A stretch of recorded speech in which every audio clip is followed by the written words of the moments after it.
Okay, hello, my friends, and welcome back to the Somatic Hound podcast. I have a new dog training friend, and her name is Allegra, and she's the owner of the Naked Dog. And today we are going to be talking all about canine body language. And this conversation was actually sparked by a video that Allegra posted on Instagram where she was narrating a little doggy interaction. And then we connected right away just because we're both passionate about canine body language and kind of being advocates for dogs who need help. And also there are humans who need help because that's a lot of times where the problem begins. So let's have Allegra introduce yourself and a little bit about your Yeah, background. my name is Allegra Kaough, and I started my business, The Naked Dog, in Austin back in 2013, so over a decade ago, which is amazing. I worked with dogs for a couple years off and on before that, but I really did not connect with what I saw dog training to be. And my experience of shadowing different trainers, I was just like, this doesn't work. And it was very much like treat based training and having that kind of be the answer for everything. And I just saw the clients wouldn't do the homework.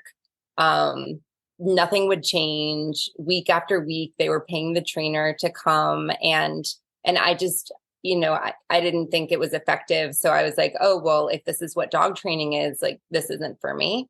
I had been a lifelong horseback rider.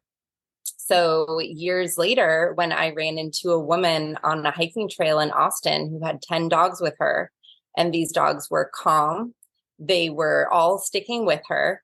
And I was like, who are you? And how are you doing this? And it was more of a dog psychology approach to training, that she really understood dogs and honored them as dogs and communicated with them in a way that they communicate with each other. And I had studied natural horsemanship, which Mm. was such a game changer for me in my life with horses. And once you click on that, once it's like, oh my God, like, of course we should be communicating with animals using their own body language and their own cultural norms. And then you start doing it and you see how intuitive it is for them. It just totally changed my perspective. And I worked with her for a while. For 7 years, I had my own hiking pack in Austin, and getting those years every single day. Either I was hiking my pack, well, I should say I was hiking my pack and I was watching dogs in my home. So I was just like totally immersed in the dog world. And it took many years to understand what I was looking at. It took years. And this is the place where I want dog owners to have compassion for themselves, because for, I would say, 3 years, I was around dogs every single day, almost all day. And it was only after a couple years that I really started to say, like, yes, okay, I'm understanding this. So it's not like we should just automatically know this, but I think that the real problem is that dogs are everywhere. So we think that we understand them, like we think that we know what we're looking at, but just like in that video I posted, most owners don't know what they're looking at. So if we can start from there and say, hey, like, as humans, like, we don't really know what's going on, but, people like you and I who've dedicated years to this, like, can shortcut it. Like, we can teach you what we know. And then it's just this other beautiful way that we get to tune into our dogs.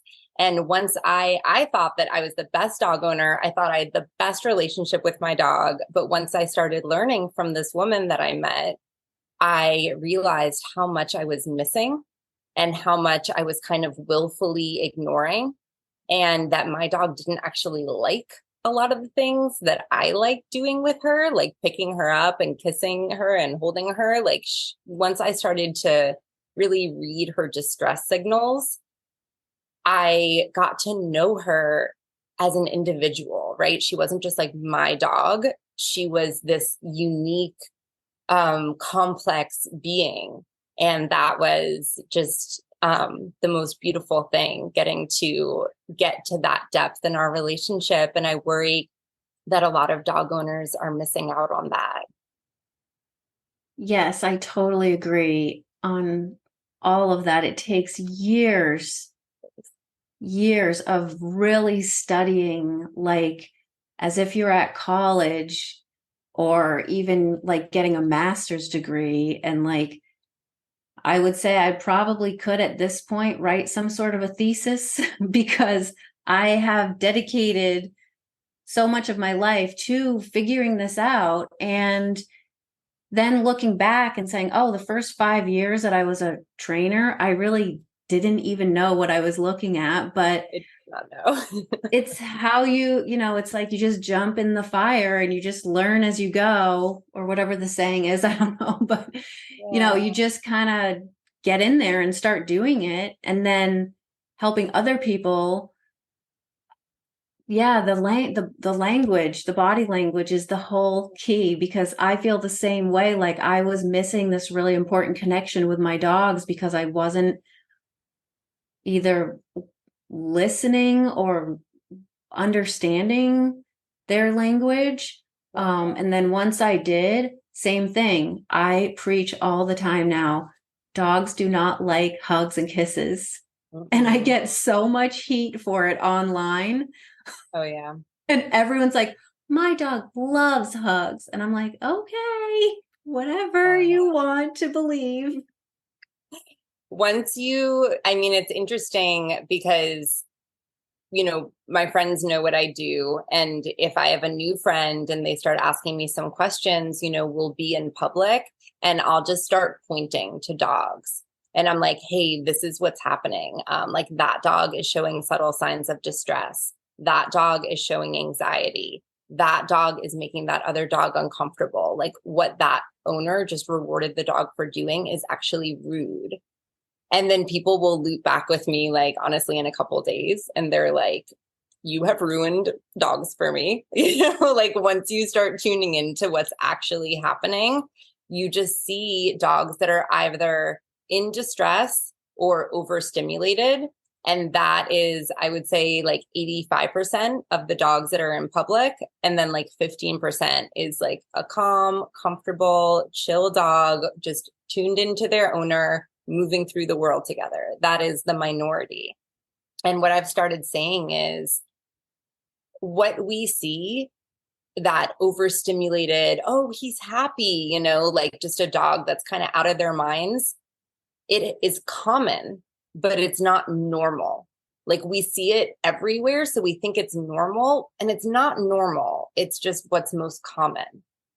And if we can, teach people, hey, it's that anthropomorphism, right? That we think, and I actually have an article about this on my website where I'm like, the photos that I would post of my hiking pack, it was of dogs panting. Because when dogs are panting, they look like they're smiling. If a dog is just calm, kind of like a person's face when they're meditating, you're not necessarily going to post that photo of you. But that is when you're most relaxed and at peace, like you're just not worried about your expression, right? So when dogs are relaxed, they look sad. When a dog is focused, in my training sessions, I'm asking the dog to, walk on a heel, tune into their owner, like be ready to receive communications, and they're concentrating. And the owner's like, oh, he looks sad. And I'm like, you have actually never seen your dog concentrate before. This is what concentration looks like. So just if we can pivot that the way that we look when we smile, when dogs make that same expression, it doesn't mean that they're happy. They're panting because they're hot. Maybe they're anxious. It's panting, and then It's not a one-to-one of, oh, that's happiness, like it would be for someone smiling. Because I know, like me as a woman, I have several different smiles, and like some of them are kind of a I am in distress smile, right? So, we just want to write dogs off in a way. We want to go, oh, that's what this is. But dogs are so complex. And the interesting thing I was thinking about before our call is that after 15 years, I feel comfortable saying I am an expert at this. And I still don't always know. If you show me a short video clip, or even this dog I've been house sitting for the past month, there's times where I'm like, do you like this or do you not? Like, she has a bite reflex that isn't so far from the surface. So it took me a few weeks to figure out, like, what is good for you. And I still don't know. I just know kind of, okay, like I'm in a gray area. I'm going to go one more step and then I'm going to check in. And then I'm going to go one more step and I'm going to check in. So if I, as an expert, it takes me weeks to get to know a dog, and I'm constantly saying, well, I'm not sure. I'm not sure. For someone who has not devoted the past 15 years of their life to this, you're not sure either. If you think that you're sure, you probably don't know what you're looking at, because I am not sure. And then I just am waiting. I say, okay, I don't know if that other dog liked that. Let me see what that other dog does next. And then even so, I'm like, okay, well, they did that, but does that mean that it was a calming signal or an invitation? You just kind of have to go step by step. So it's even as an expert, I'm still not, writing the narrative of every dog interaction.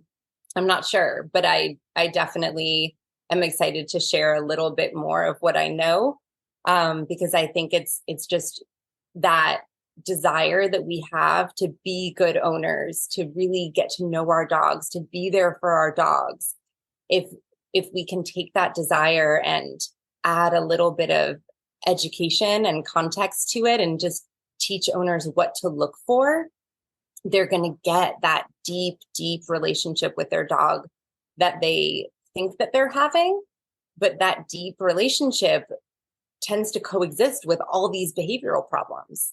And, when you go even deeper into the relationship, you can figure out how to navigate or, do away with a lot of those behavior problems. You can't say, oh, I know my dog perfectly. Andy has all these issues. Usually the issues are a result of, hey, like we're missing something somewhere. And even I'm not perfect at it. Yeah, I totally agree with that, because one, every dog is an individual, so it takes time to get to know that individual dog. You don't just, like, I don't just show up at a lesson where the dog, for example, this dog was trying to bite me through the muzzle. And later in the lesson, I was like, he kind of seems okay. We took the muzzle off. I tried to pet him. He was not okay. He still wanted to. Now we're on like our fourth lesson. I've made contact with the dog. He's made tons of progress, but I'm still not quite sure if he's going to bite me. So it takes a long time.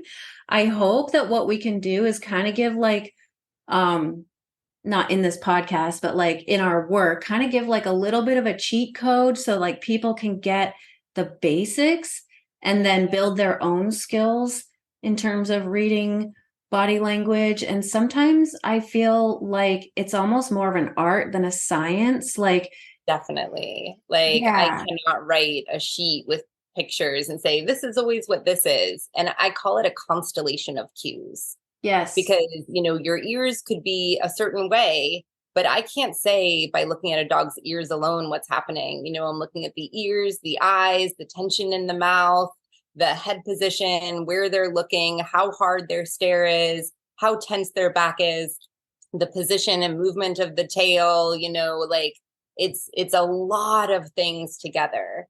Just like how, like just by looking at my eyes, you can't tell, but, by looking at my whole face and my posture and listening to the tone of my voice and the words I'm saying, right? And that's why text is so hard, because you're just getting these words and without all the other cues. And I think that that's the thing that we forget. And this is where I see my clients kind of go wrong, that most clients, I'll say dog owners, are all about words. It's like command words and then the leash or the treat, so we have our voice and we have our tool. And for us as primates, yes, like that is good for this species. That is, we have our language and we have our tools, and we got the thumbs to hold the tools, and that's how we do things. But for dogs, we just forget how much of the way that we communicate with each other is nonverbal. So much of it is nonverbal. And so much of it is energetic, because you can kind of feel when someone's words don't match, the feeling that you're getting.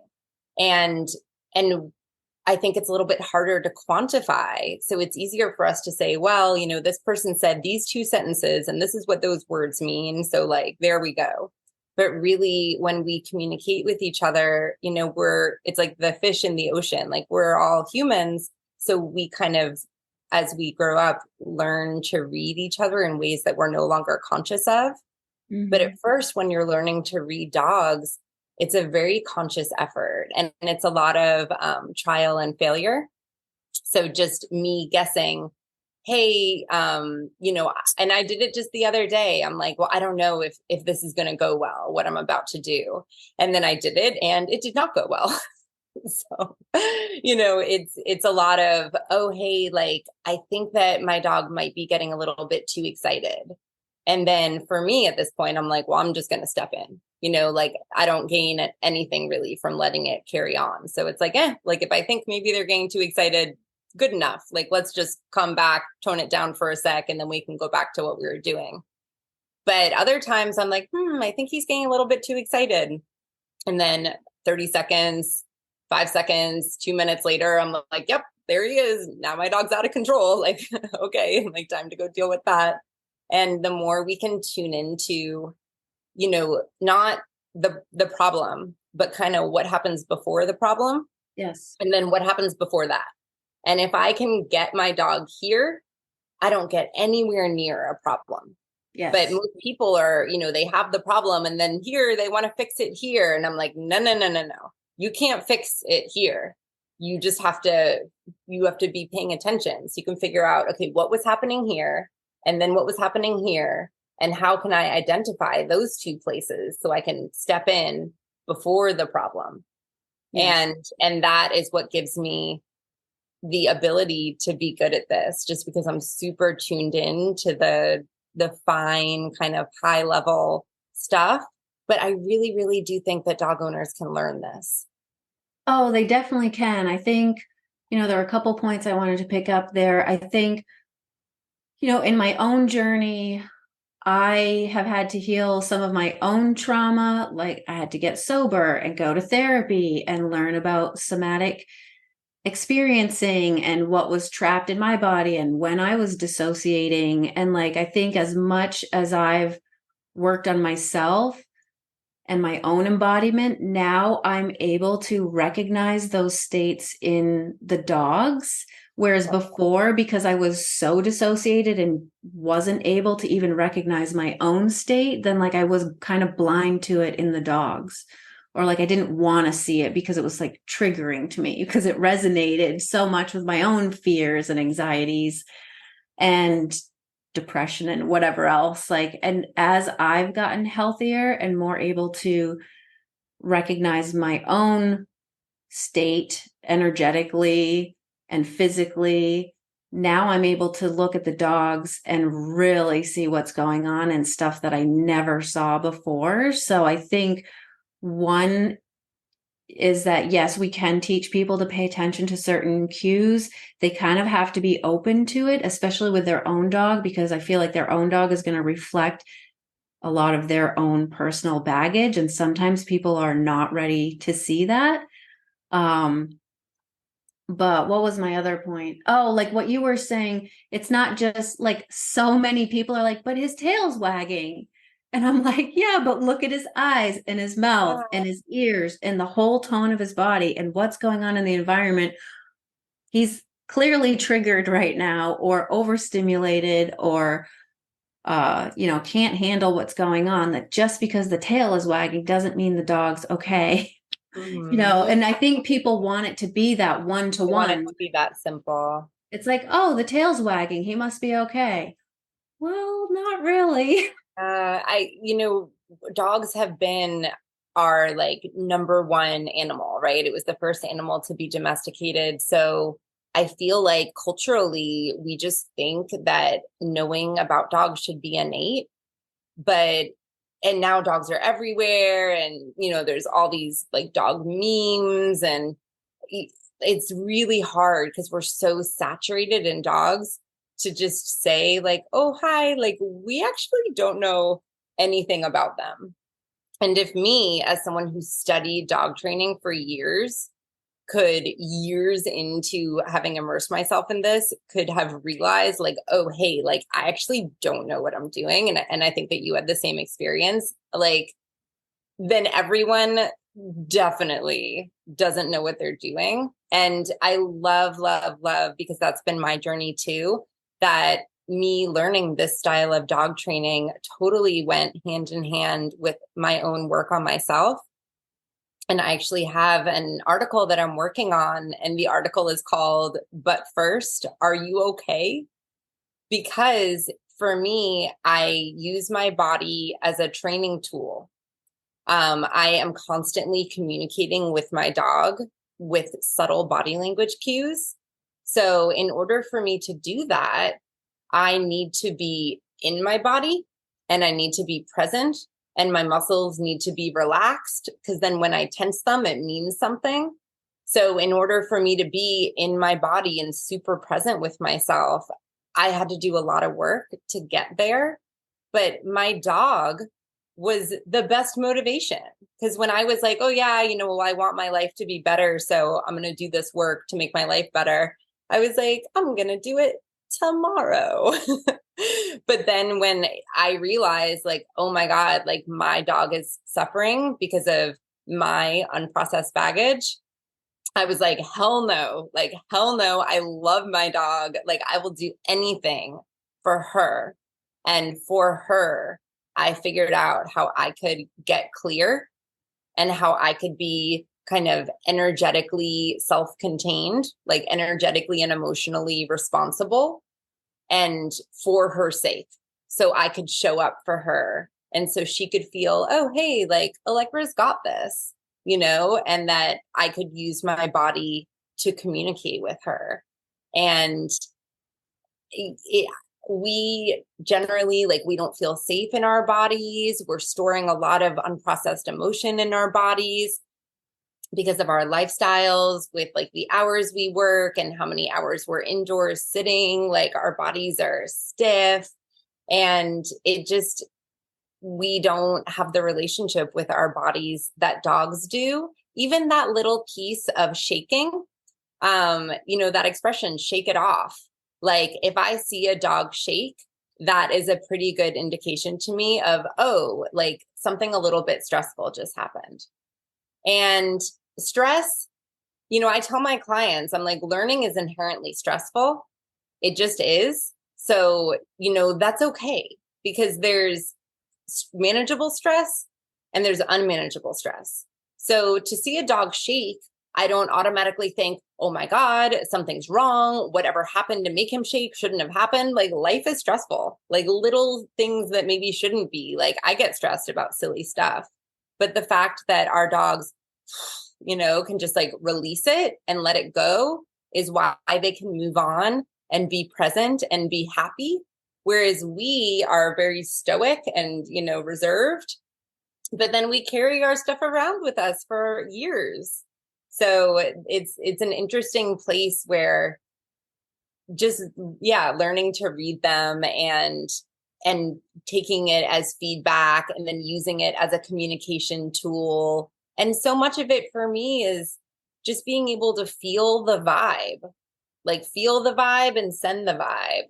I talk about, I'm like, you want your dog to be like this, like nice, long, low wavelengths. But most dogs I see are like this.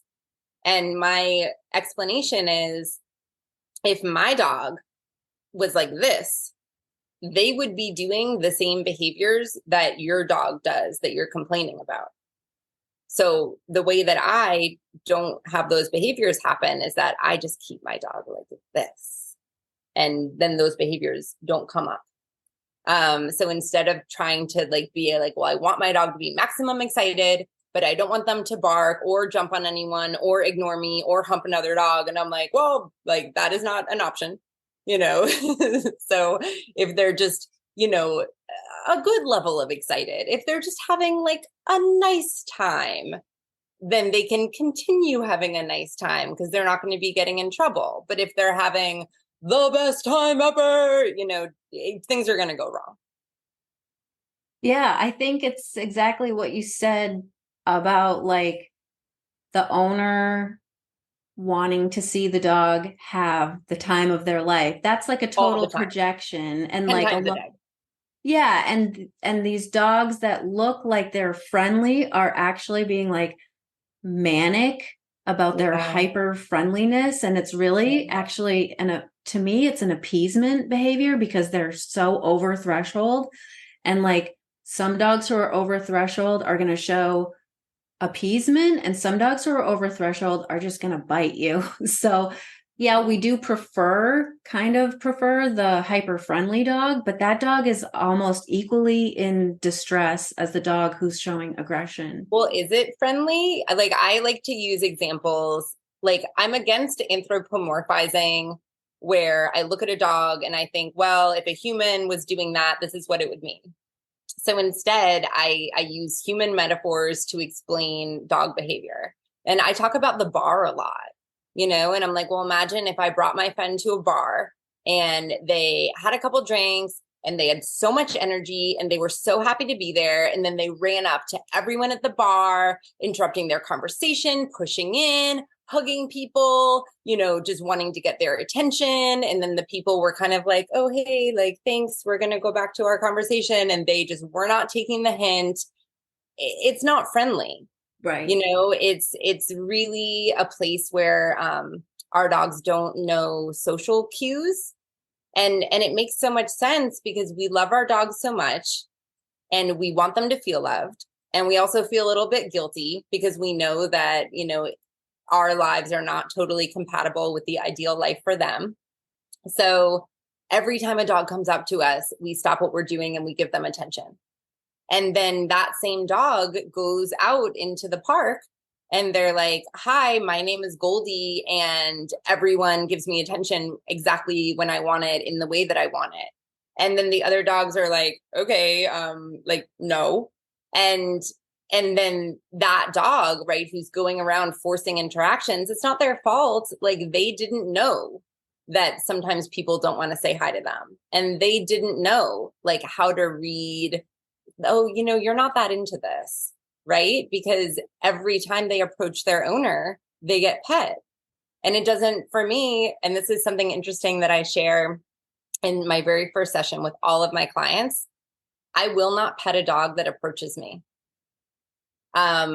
What people see is that a dog sees them, sees, you know, the beauty inside of them, and sees their good dog loving heart and says, you know, that is someone who I want to engage with. And then the dog approaches them and says, hello, I want to love you and be loved by you. And then we go, oh, dog, I'm so honored. Of course, let me pet you. And then the dog is like, like, you know, what a beautiful, loving interaction, right? So that's our fantasy. But what I see is that I was, you know, doing something else. Like, let's say I'm talking to their owner. A dog comes up to me. They enter my personal space bubble, which I say is about my wingspan. So they've walked up. I'm not paying attention to them.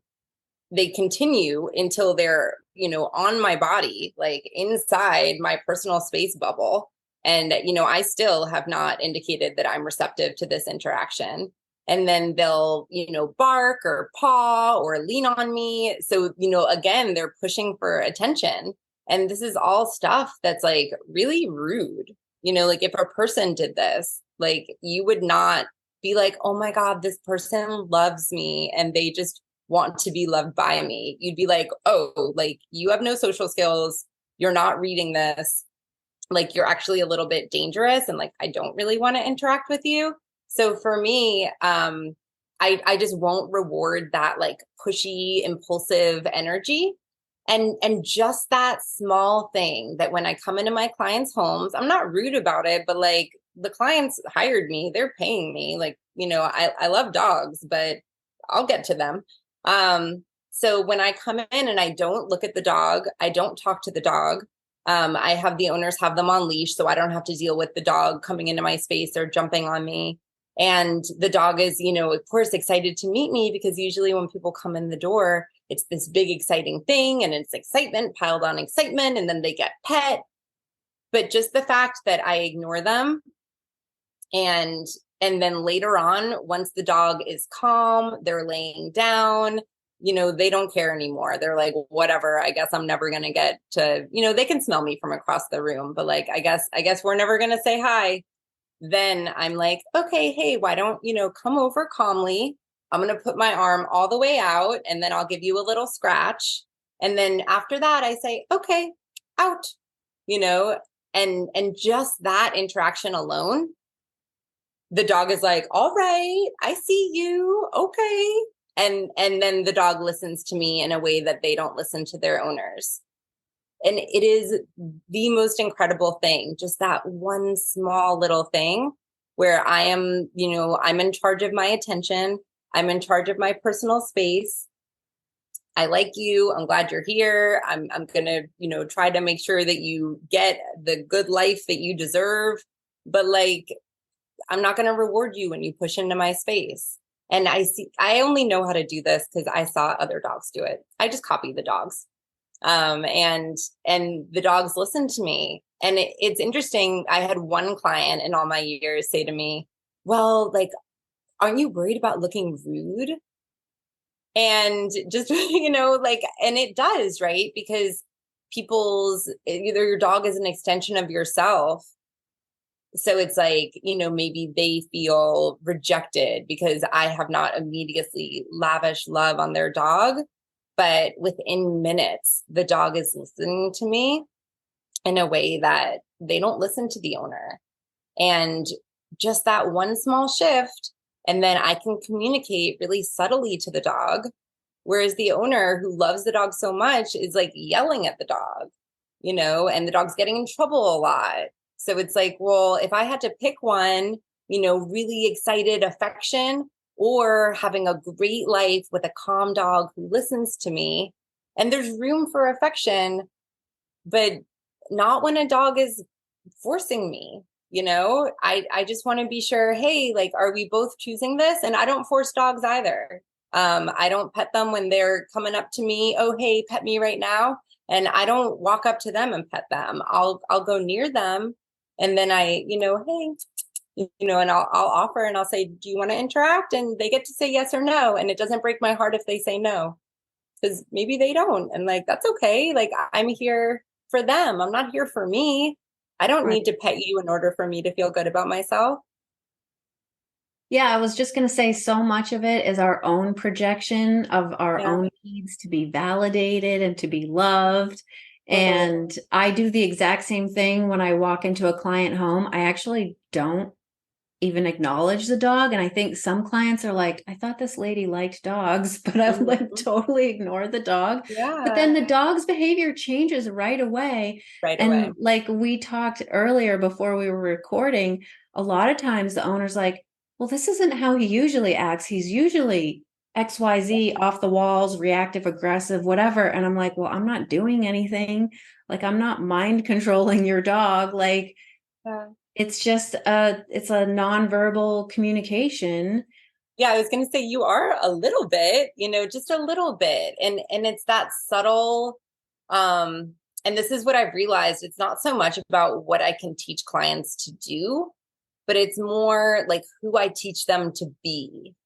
Because I come in, and I call it leadership energy, where I just come in and I'm like, hi, I'm Allegra. I will be in charge of everything right now.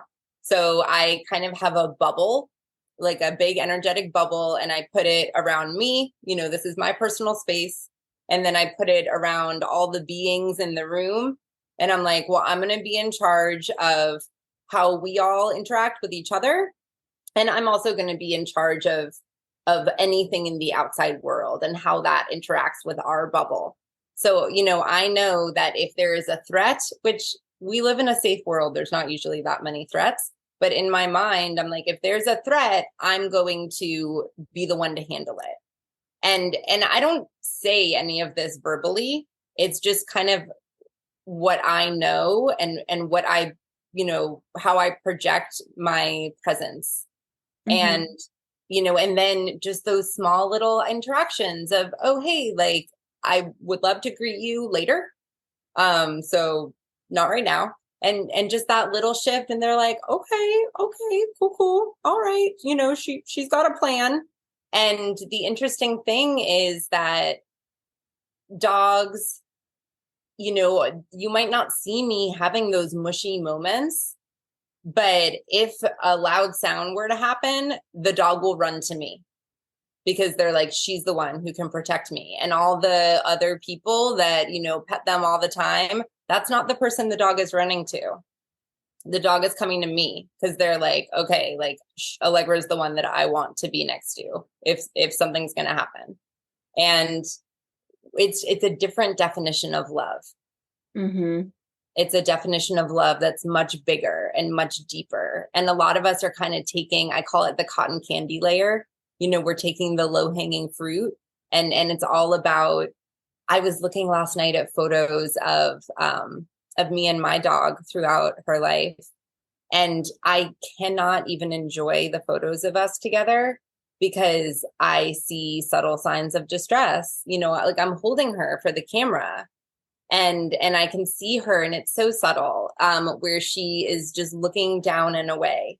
And I talk to clients about that during greetings. Every 3 seconds, I want the dog to just dip their nose out of the interaction, just down and away, just that. And in the photos, I can see my dog just looking down and away. And in her subtle language, she's saying, hi, like, I am uncomfortable. Like, I don't want to be held and pointed at a camera. And there I am smiling and trying to like pose her. And there she is. And I think about my dog, who I loved so much. And by so many measures, I gave her an amazing life.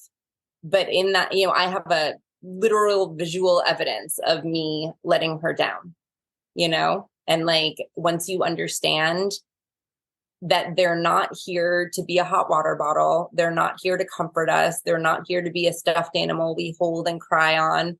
They are an animal, they are a unique individual, and they're not a prop for a photo. They're not a way to get likes on Instagram. And if we love them, which we do, we love them so much, that what better way can we love them than in their own language of love, which is just noticing what they don't like. And this is a tricky one because what was about to come out of my mouth is try not to do it. And then on the flip side of that is I also need to desensitize my dog. If I say, oh, he doesn't like that. Like I tell people when they get a puppy, I'm like, do what a toddler would do. I tug on their ears, on their tail, and just a tiny bit. I get in their mouth because we're going to have to brush their teeth. I play with their ears to get used to them cleaning it. I pull on their back skin just a little, and then I go back to petting them. So there's a way that we have to systematically make our dogs uncomfortable. And then there's another way where I'm like, well, if it's for a photo, like maybe I can skip that one. So a lot of us are making our dogs uncomfortable in a purposeless way, but then we refuse to make them uncomfortable. And then, they need to be sedated at the vet because you can't clip their nails. Exactly. Or they can't be in a crate, and it's like, you need to make them a little uncomfortable so they learn to tolerate discomfort. But then, if there's a way that's totally for you, like there's your negotiation, like paw handling, like you got to get them used to it. But like posing them for photos or putting clothes on them, like they don't like that. You don't have to do that. Yeah, the costumes, I'm not about the costumes. My dog hated them. I was like, and to me, I'm like, that's dog abuse. Yeah. I have a carousel that I'm about to post on high level dog abuse. And it's just all these small things that we do for our comfort or our entertainment. And I'm like, you know, I'll use pressure on the leash. Everyone uses pressure on the leash because most dogs pull, but like I use it on purpose. And people are like, that's cruel, right? But then I'm like, well, I see people holding their dog's paws and posing them, all for Instagram stuff. And I'm like, well, like, where are we drawing the line here? Because at least my dog is going to learn, hey, like, how nice is it for us to walk next to each other? Right. But your dog, like, what are they learning from like some of those trends, right? Where you put your nose against the dog's nose and like, where you try to scare your dog. Like, it's so, it's so mean. It's so cringe, right? It really, Dangerous too. oh my God, I know. Yeah. Yeah, I will never put my face near a dog's face. Like me and that dog have to know each other really, really, really well. Like 99% of my life, like my face is nowhere near their face. Yes. That was a great explanation of how we can systematically sort of like increase our dog's window of tolerance or their emotional capacity for like real life stress that they have to deal with. And like we're doing it with a specific purpose and we're doing it out of compassion for the dog. So they're not then bombarded and pushed totally out of their threshold by like everyday experiences or going to the vet when they get sick. And like you mentioned, the crate training or the body handling, like those are times when we want to like really consciously work with a dog to increase their emotional capacity around those times that they are going to have to deal with stress. And to me, that's completely different than just draping a baby on the dog's back for a photo or something like that, or just letting kids play with the dog without having any boundaries and the dog getting super stressed. And then you're putting both of them at risk for a bad experience, just Even kind of holding like out them of for our a own. photo. Yeah. Yeah. Yeah, like let's cancel that. It drives me crazy because I see a lot of trainers doing that and they're holding the dog in the frame. And I'm like, yo, like, I believe that you're a dog trainer. Like, you don't need to be holding a dog in the camera for me to believe that you're a dog trainer. Like, either be working with the dog or just be talking about dogs. But, there was a trainer holding a dog on her lap as the dog is attempting to get down and she's holding it. So, teaching learned helplessness. And then the dog is looking down, licking, chewing, panting, so showing signs of distress. And what drives me crazy is that this woman, like she's an authority figure. Like oh, okay, like this is a dog trainer. She must know how to treat dogs. But because she's pandering for likes, she is demonstrating a behavior that is dog abuse, where we're holding a dog and she's normalizing ignoring signs of distress. So you are out there advertising what to me is dog abuse, Right. just so people will buy your product and think, oh, look at her. She's holding a dog on her lap. Like, I love holding dog, and it's really, it makes me so sad because like either she doesn't know any better or she knows, and like the cost benefit analysis in her mind was that she wants the money more than she wants to teach people. And God, it's a bummer. Yeah, I think there's definitely, like you were saying, there's a way to systematically titrate the stressful experiences so that it works to the dog's benefit rather than just like having an experience where like we're just doing what works for us and totally ignoring, is this dog okay with this? Are we helping the dog deal with the stress of this experience, or are we just completely ignoring all of their Yeah. signals? And then I think also what you were saying, like where people want those cotton candy moments where like they're getting the dog excited and it's validating their need to feel seen and loved, and like that type of love is much more sort of on the surface. And what you're talking about, where you're actually like setting boundaries, helping the dog, being the calm leader that the dog actually feels like, oh, now I can relax because someone else is in charge. Like the Yeah. bond you create by doing all of those things, to me, is actually a much deeper bond. And the ironic thing is that when the dog is calmer because of all those things that you're doing, which other people would say is cruel because you're ignoring the dog, like actually you can then give the dog way more freedom and Mm-hmm. so many more experiences because they're going to Yeah. stay within their window of tolerance or within their threshold because you've set an example, you've created safe experiences for them where they learn to trust you and they're not constantly overstimulated. So it's actually like the reverse of what everybody thinks. They're like, oh, that's so cruel. But then the dog ends up having the deepest, most That's loving bond life. with you and the Yeah. best life. And what's so cool is that when I say no to overstimulation, like if a dog is pulling towards anything, like that is a hard no for me. Like I will not move in a direction if you are pulling me in that direction. Like I would like to go in that direction, but I want to go like together. So when being overstimulated consistently does not work at achieving their goals, and they learn, hey, if I'm calm, if I'm checking in with her, like we go cool places. Like I get what I want that way.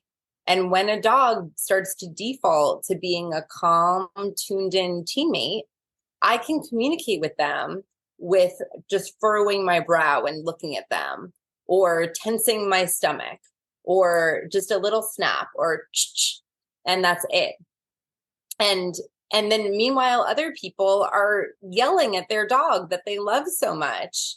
And then I'm over here and I'm like, and then my dog's like, okay, you know what? I'm actually not going to do that because they're tuned into me. They're calm and we're communicating in body language.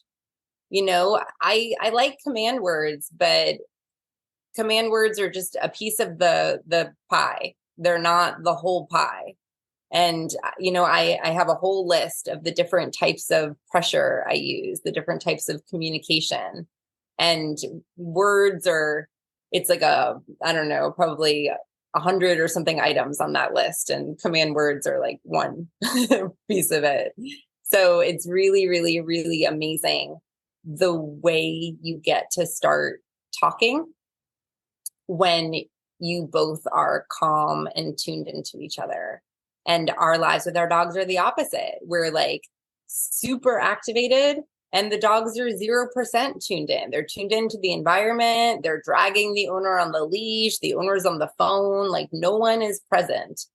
And yet we're just having the fantasy of a dog. It's beautiful because there's so much room to go up. Yes. I see so many owners, like they let the dog get away with that leash dragging behavior because they don't know what to do about it. And they also kind of want to give in because they project so much onto the dog that it's like they want the dog to get whatever the dog wants because maybe And it they're looks not. normal because every dog's doing it. So they're like, Yes. well, this is just what dogs do. Like, so it's everywhere.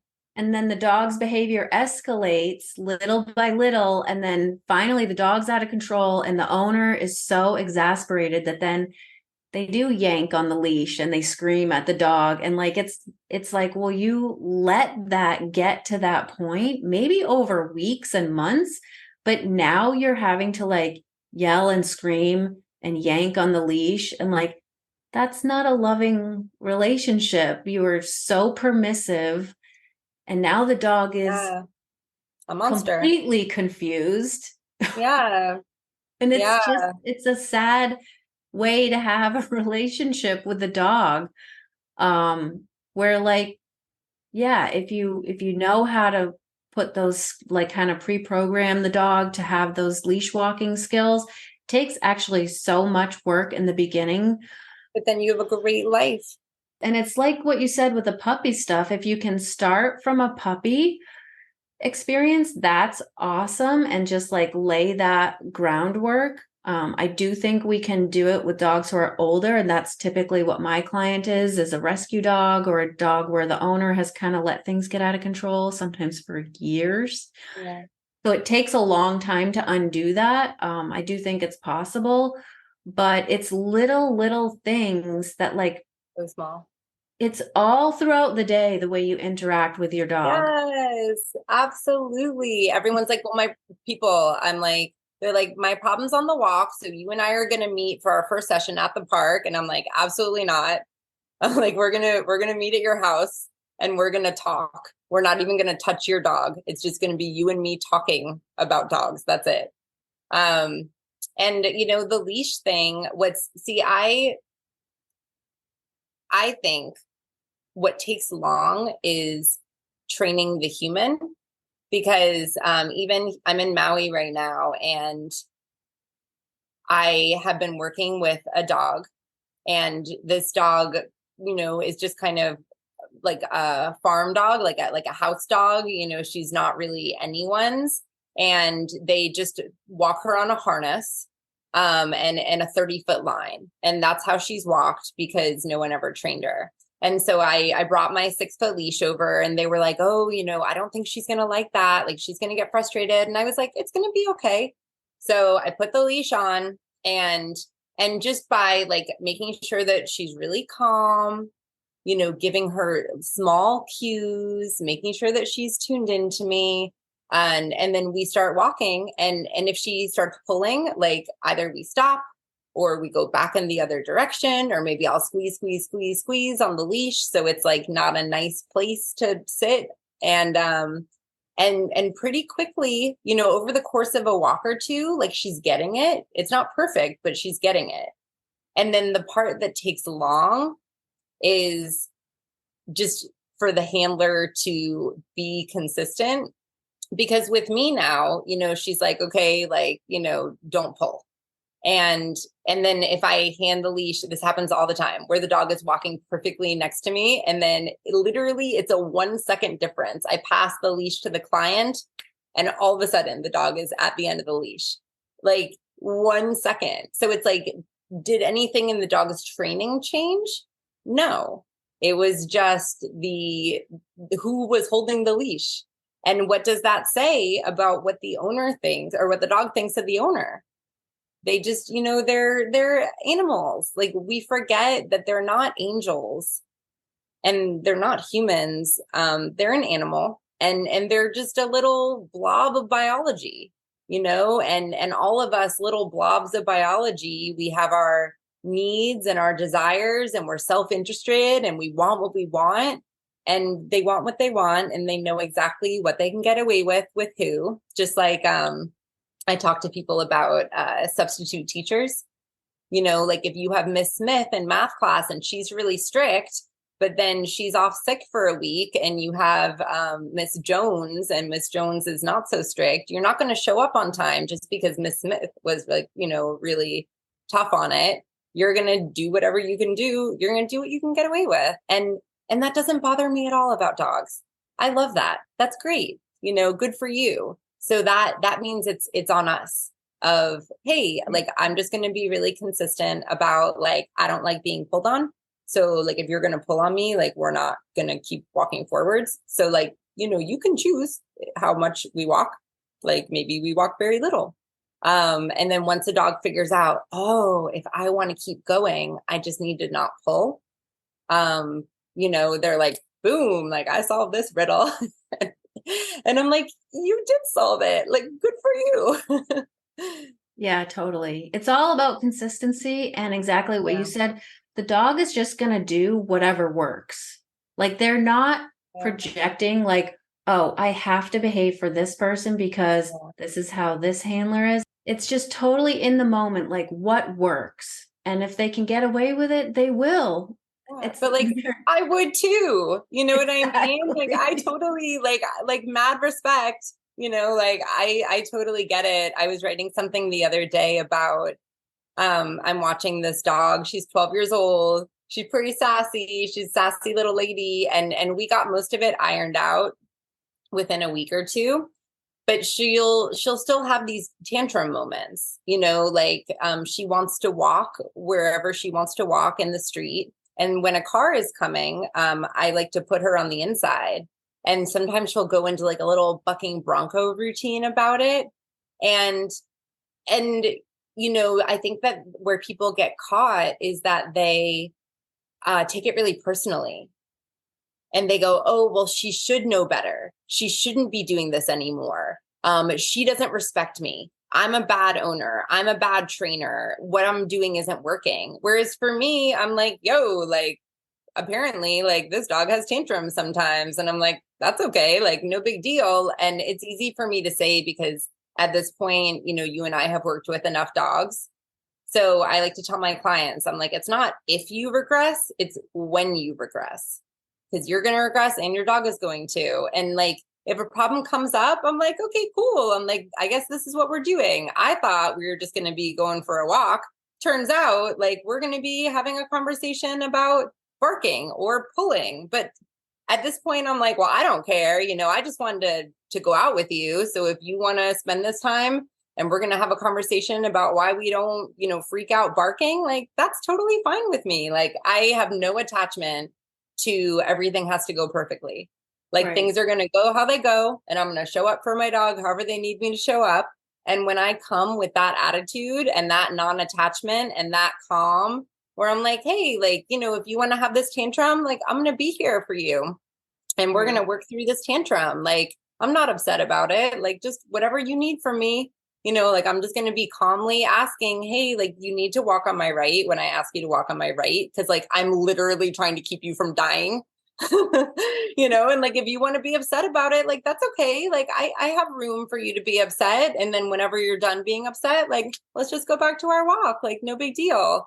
And that, it took me years and it took me a lot of inner work because when I felt really bad about myself, I would have taken that really personally because my wounds were just kind of looking for proof about, what a bad person I was. And I just felt so bad about myself. Then whenever something would go wrong, it would like, oh, like really sting. And then I would be not just reacting to, oh, hey, something went wrong, but like the sting of it.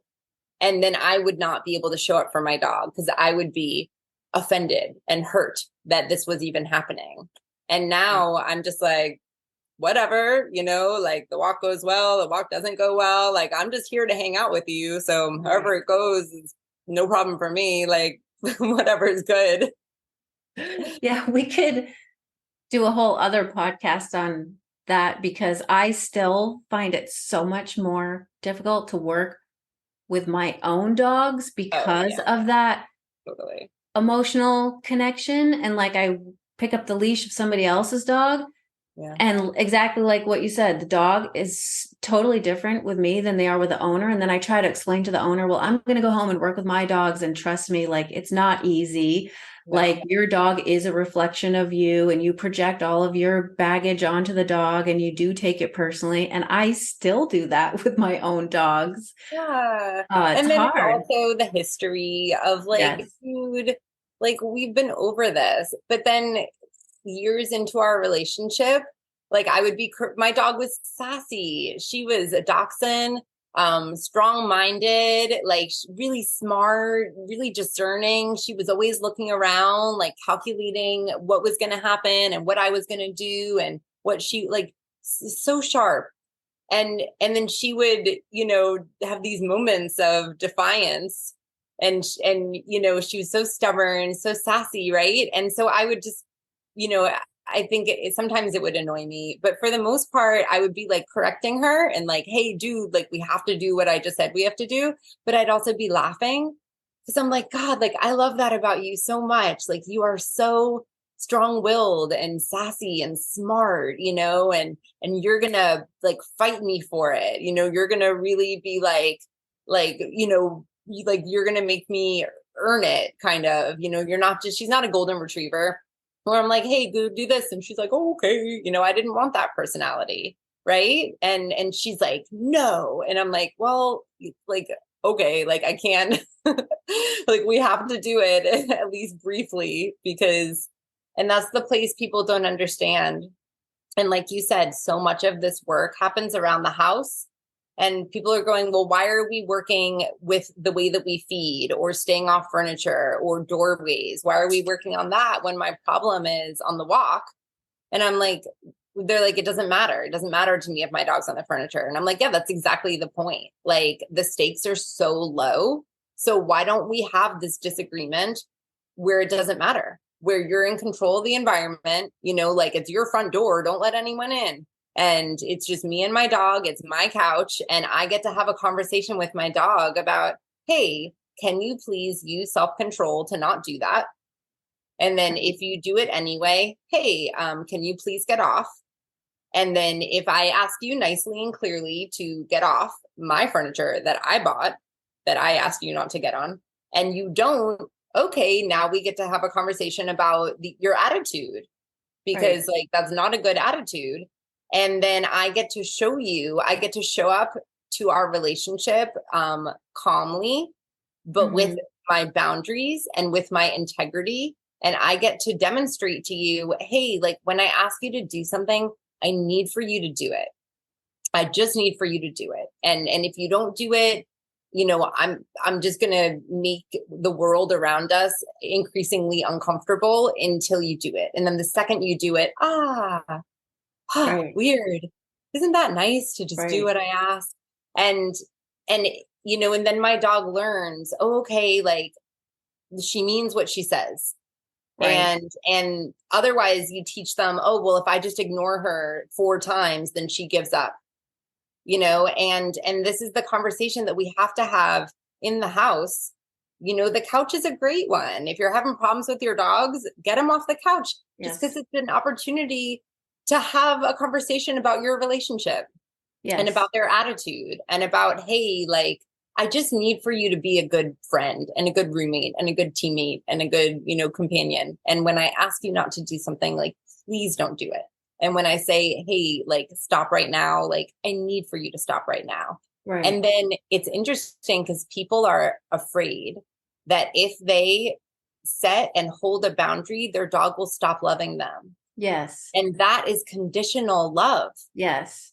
And, I'm like, if your relationship is so weak that you think that holding a boundary will lose your dog's trust in you. And this is the place that, like, the paradox, because those moments are what make our dog trust us. Because they're like, well, I threw all my best moves at her. I was sassy. I was stubborn. I gave her the sad eyes. Like I gave her everything in my arsenal, and still, she got her way. So then they're like, okay, well, if she can, out stubborn or outsmart me, then I guess she's better equipped to handle threats.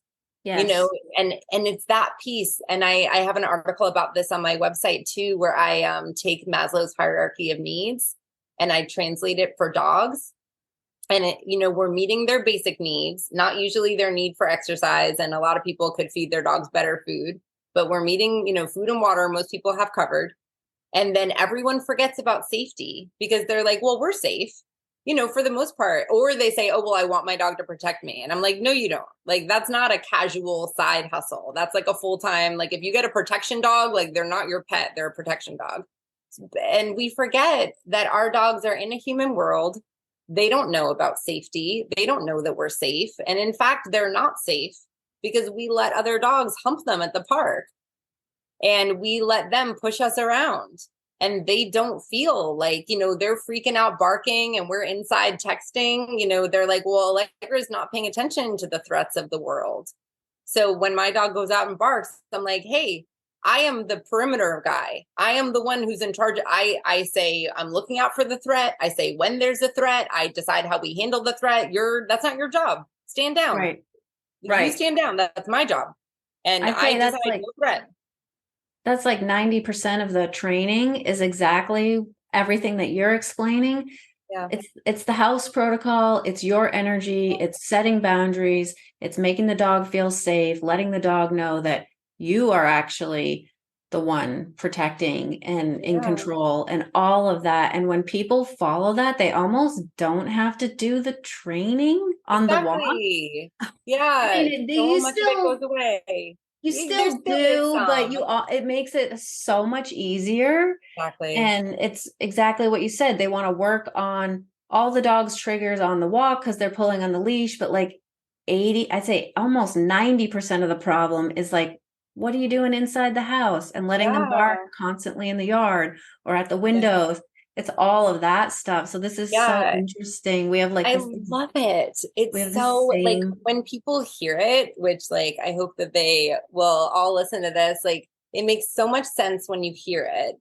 And the other, so it's like number one, the safety piece, which is connected to how they see us and how they think of us. And we think that we're being so loving, and they're like, "Oh, damn! Like Allegra's a freaking pushover, right?"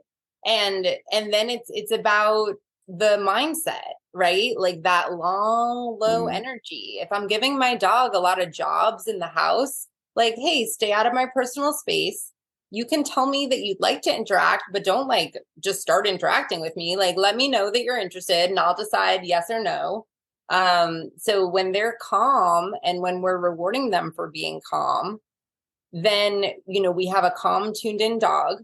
I like to give them a lot of practice being frustrated, like very, very small. I call it microdosing frustration. And be frustrated that you can't get on the couch, be frustrated that I'm not letting you follow me around the house. Like, you figure out that the way to get let out of the crate is to be calm, and then you figure out how to regulate yourself from excited to calm. Because for most dog owners, we're like, well, my house has walls, so my dog can act a fool in the house and like the walls protect them. And then they're like, well, everything's going wrong on the walk. And I'm like, well, the truth is, like, everything's going wrong in your house, like, because your dog is in an activated mindset. They think that they have to protect you.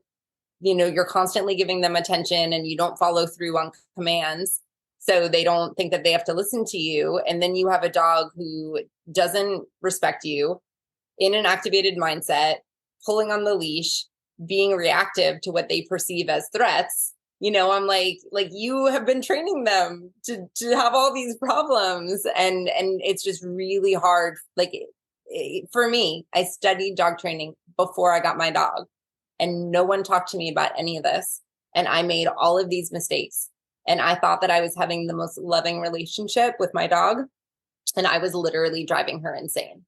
Like, she right. had really bad separation anxiety. She got bit by a dog because I brought her with me to someone's house that had an aggressive dog that they were going to keep locked up that got out. That was my fault. It took me years of telling the story about her dog bite for me to realize, oh my God, I never should have brought her to that house. And then she developed fear-based reactivity. And it wasn't until I started working with that trainer and she was like, Allegra, like, you need to figure this out or else your dog cannot be around my clients' dogs anymore. And and exactly what you said about it being hard to train your dog, like, it was that woman's partner who grabbed my dog in the middle of a reactivity moment, and just kind of like contained her. And it wasn't like I listened to your podcast about like the alpha role. He wasn't like holding her being like, you're bad, right? He just kind of like grabbed her in the middle of her trigger. And it was really wild to see. It was kind of like that horse whisperer moment where when she was stopped from acting out, and he was just so calm, and he just kind of like stayed right with her. And then it was almost like she was releasing the trauma from her bite, Yes. because when she was acting it out, attacking other dogs, it was like replaying the story and kind of reconfirming the trauma. But then when he grabbed her out of it, it was like, you can kind of like process what happened. And and then I made all these changes with her, and literally the changes that I made 10 years later are the changes that I still recommend to my clients. And it's probably so much of what you do with your clients too. Yeah. But it's just teaching them how our dogs see us, how they misinterpret our behavior, how we misinterpret theirs, and what we can do to show up differently for them. Right. And it's really like when I started this, it felt like I was losing so much of what I loved about my relationship with my dog. It felt like a downgrade. And then I realized when I was pulled out of my codependent, enmeshed fantasy projection of my relationship with my dog, I realized how much I was inappropriately putting on her. And I was able to process, oh, hey, like I have all these unmet needs, human needs that I'm like using and abusing my dog to get met. And I was like, okay, well, how can I like heal these pains? And how can I fill these, a lot of social holes and some spiritual holes? And then I got to become whole so I could be a safe place for her. Yes. And I don't know if you know Rainer Marie Rilke. He's Yes. a German poet. There's a beautiful line in Letters to a Young Poet where he's talking about love. And he says, love is two solitudes that border and protect each other. Oh And my I gosh, love that. that's so beautiful. This is Yeah. just so awesome talking to you because we really just briefly connected on Instagram because I resonated so much with you narrating that body language Yeah, we video. didn't talk about body language at all, but that's okay. I know we didn't really talk about the actual video, but Yeah. it seems like we have really the same foundation for our training and we're really bringing the same message. So why don't you let people know, since we do have to wrap up here, why don't you let people know where they can find you online, what kind of services you're offering, and then maybe we'll do another interview in Really the actually talk future. about body language. Yeah. But thank you for that. So my business is called The Naked Dog. And you can find me on Instagram at The Naked Dog. That's also my YouTube channel, and my website is thenakeddogtraining.com. And I offer virtual coaching. I have a couple e-courses. One is my 2-hour training session. That was the initial training session I would do with all my in-person clients. And it's like 2 hours. It's super, super, super information rich. And like that is such a game changer for people. And then to supplement that, I have a course called 2 Weeks to Trained, where I worked with Arrow, the beach dog. I grabbed a dog off the beach in Mexico, and I fostered him for 2 weeks because he almost got himself killed. So I decided he was fired from being a stray dog. And I just filmed, and I was like, well, what does a dog trainer do when she adopts a dog? And I hired someone to come film me. And it's really, really cool just showing my approach and any dog, like even if you've had your dog for years, just kind of learning the nuance of how you let them out of the crate, how you walk out the door, how you introduce them to people, what do you do on walks. So that course is awesome. You get to spend a lot of time with me. There's tons of video. And what I love that I'm doing right now is that I'm giving away a ton of information for free. So on my website, you'll find my free puppy course, my 3 video series of my top 3 training tips, which might even be a little bit of what you heard today. And I have a newsletter. I have a monthly newsletter that goes out. So that will have an article or a new YouTube video that goes up.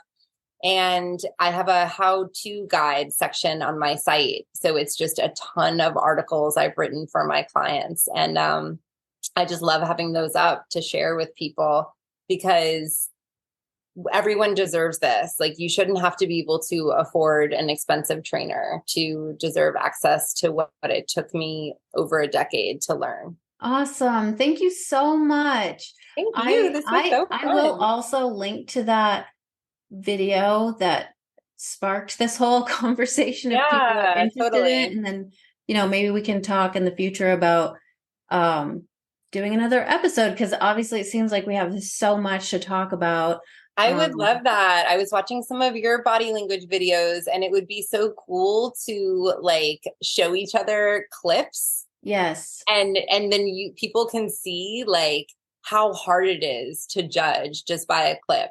Because like I Yes. guarantee, like show me a little clip, like I'll give you my best guess about what's happening, but then show me the full clip and like probably it will not be what I thought it was. Yes. So It's even as so an expert, dog body language, you know, it's trial and error, and there's a lot we can learn that can give us a lot of insight.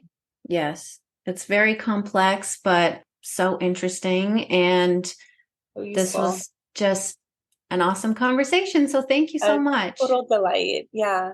All right. You take care. We'll see you guys in the next episode.